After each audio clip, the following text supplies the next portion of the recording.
Almost? Thank you.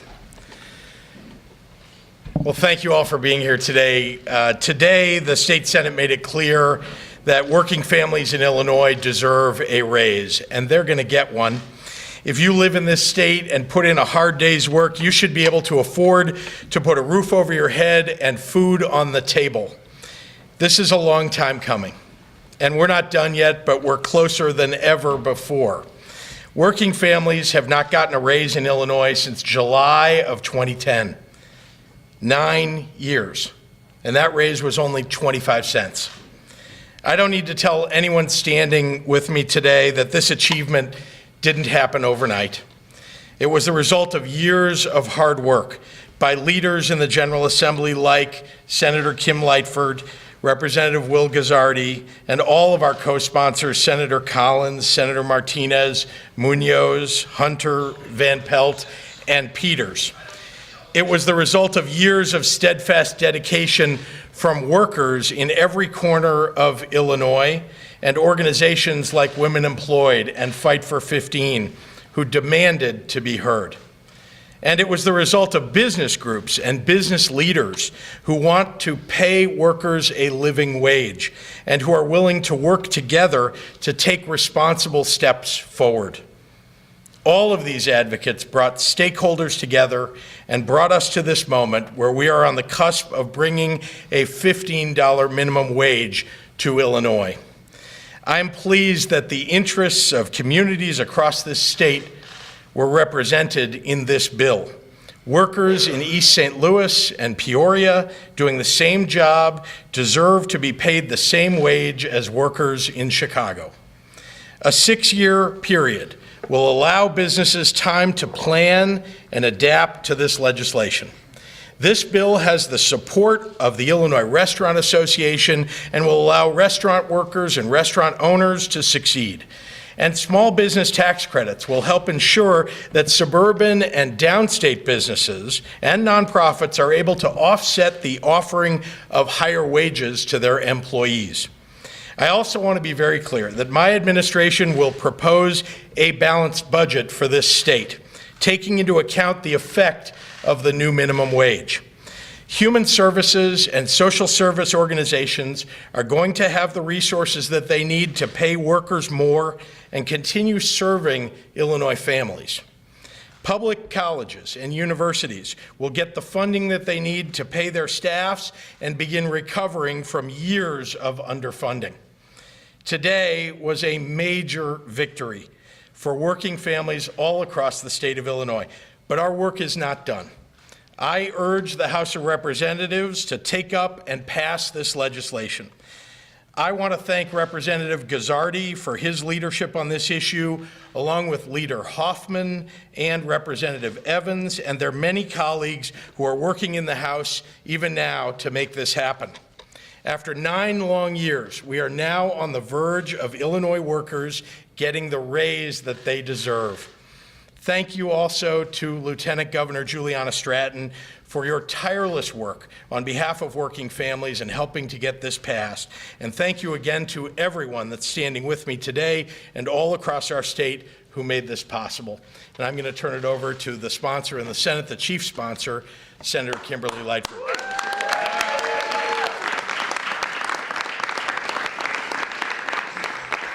Thank you all. I concur with the governor. This is long overdue. It is a measure that we have been working on for so many years, and as we've been working on it, many people have continued to live and work in poverty. Here's an opportunity for us to let those hardworking people know that we hear them, we see them, we believe in them, and we're going to do the best that we can to make sure that they have the economic stability that they need and that they too can live a fair and honest lifestyle. What's important is that the House continues this message forward. I'm hoping and urge the House to make sure that this doesn't fall on deaf ears. There shouldn't be a whole lot of debate. There shouldn't even be any changes in Senate Bill 1. We've negotiated Senate Bill 1. Senate Bill 1 is not a new idea. It's something that all of us sat at the table and we worked really hard to come up with an institution that allows for the support of small business, to allow our young people to continue to have an opportunity to work, to allow our tip workers to receive fair wages. We've even enacted wage theft. We've strengthened those laws. So we're pretty confident at this point that we're putting our families on the right track to pull them out of poverty and allow them a fair chance. So we can't get to 2025 soon enough where every worker who is a minimum wage worker in this state would have an opportunity to receive $15 an hour. Thank you all.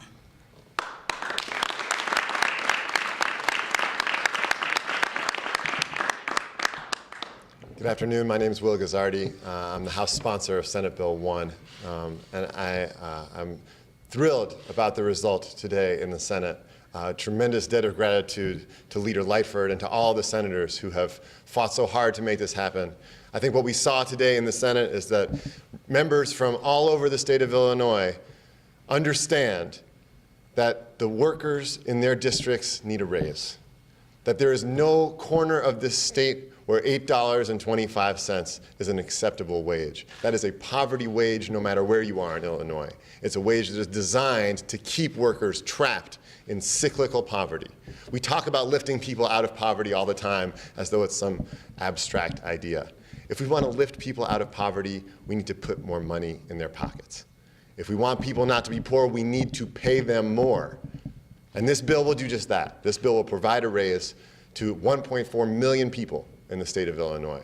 It's going to transform our state's economy, inject money back into local economies around Illinois, and lift up folks at the bottom of the income spectrum.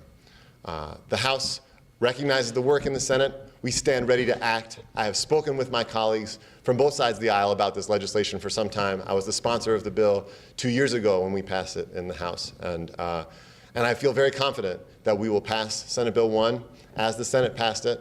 I don't see the need for us to make any further changes to the legislation either. I was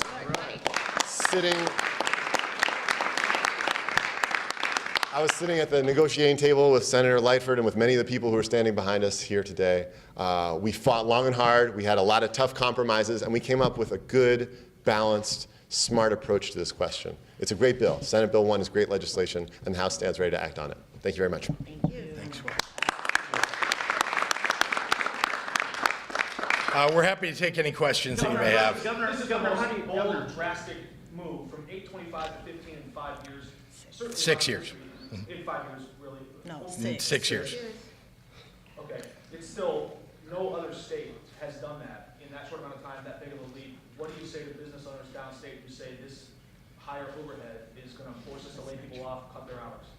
Well, first of all, we listened to business owners all across the state. We listened to workers all across the state. Everybody was at the table. We talked to Republicans. We talked to the various business interests. There were some in favor of it, some opposed to it. But the truth is that we took into consideration all that we needed to. We put into place a small business tax credit that will benefit, in fact, many businesses in the collar counties and downstate, and won't immediately, in fact, for the next 4 years, benefit the businesses in Chicago where there already is a $12 minimum wage and it's going to $13. We're also making it easier for small businesses to take advantage of that tax credit by including it in the online filing area for small businesses. So it'll be a checkbox and very easy for people to take advantage of. So we've taken into account the effect on small businesses, something that was very important to me. You heard me campaign on it. We campaigned on a $15 minimum wage. We won that campaign on a $15 minimum wage and other issues, but we're now delivering on the promise that I made throughout the campaign. Contrarily, Governor, how do you, with a straight face, look at impoverished people and say, we're bringing you out of poverty?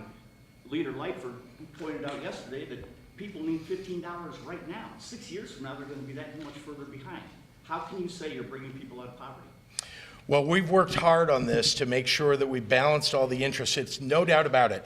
People deserve a raise, and it would be great if we could take them all the way up to $15, but there are some economic realities that we took into account as we're doing it. I think all of us here would like people to earn more.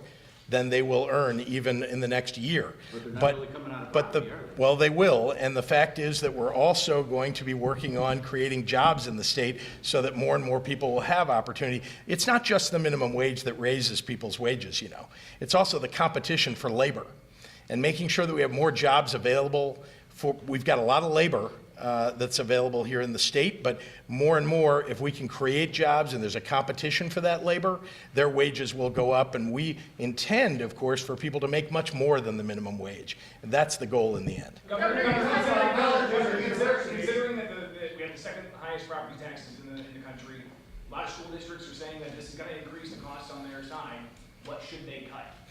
Well, we actually incorporated a number of the, not only the school funding for K-12, P-12, but also universities, early childhood, in order to take into account the effect that it would have on folks raising the minimum wage. So that's something that is already incorporated into what we're doing. And then remember, we're making it easier for families to live in their communities, and I think that'll make it easier for schools in school districts too. What do you plan Dave. on cutting from the state budget that you're going to address February 20th to make up for the estimated costs?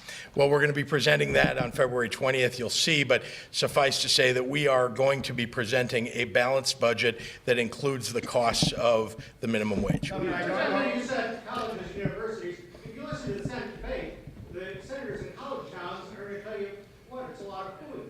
That it's going to hurt ISU, U of I, DIU, et cetera. How do you reconcile what the Republican senators said today, what you're talking about? Well, two things. One is that they haven't seen our budget, and they'll see that we've accounted for this in our budget. But secondly, importantly, being able to offer a higher wage for people in college towns also helps those college towns. Over time, we're increasing economic activity by putting dollars into people's pockets. Remember, everybody that's at minimum wage or near minimum wage is spending every dollar that they've got. And they will, in fact, as we give them another dollar to put in their pocket for every hour that they work, they're going to need to spend those dollars too, and folks who live in those communities will do the same. Governor, I don't know everybody, but I don't think any Republican legislators are here. Is that a problem, and is this truly bipartisan? Are you like rushing this through over the other party's head?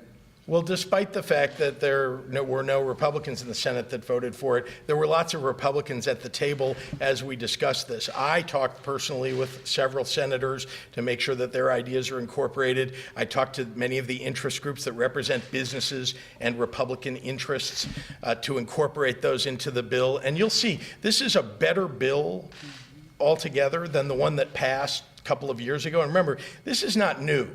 This is something that's been around now for years, debated, discussed for many years. It's been too long. And we've finally gotten it done, at least in the Senate so far. And we're excited about the fact that it does incorporate those ideas to make sure that we really did this in a bipartisan fashion. The fact that Republicans didn't vote for it, I think, is maybe the fact that they didn't recognize that in their districts, too, there are working families and working poor who will really benefit from this raise. Considering that this won't take effect until January 1st. Considering this won't take effect until January 1st, you've still got a lot of time in this legislative session to negotiate further with some of the groups that are at the table. What was the rush? Was there an arbitrary deadline before your budget speech? And are you concerned at all that you're exhausting some political capital with Democrats who may have a tough time voting on it? Well, first of all, we have a lot to do over this session. This is just one of a number of things that we're going to make sure that we get done. That's one reason to get it done early. A second is this has been debated for years, and it did pass already. So this wasn't like, oh, it's a new idea and nobody knows what's in it. Everybody understood what the pieces of it were. People expressed their views on every one of those pieces. We incorporated many of those views on both sides of the aisle. Governor, we've heard a lot from Senate Republicans today talking about that they were interested in a regionalized approach, and I know that was talked about in a lot of the committee hearings as well. Is that something that's still on the table as we negotiate for the House bill? I'm hearing that it doesn't need to be changed.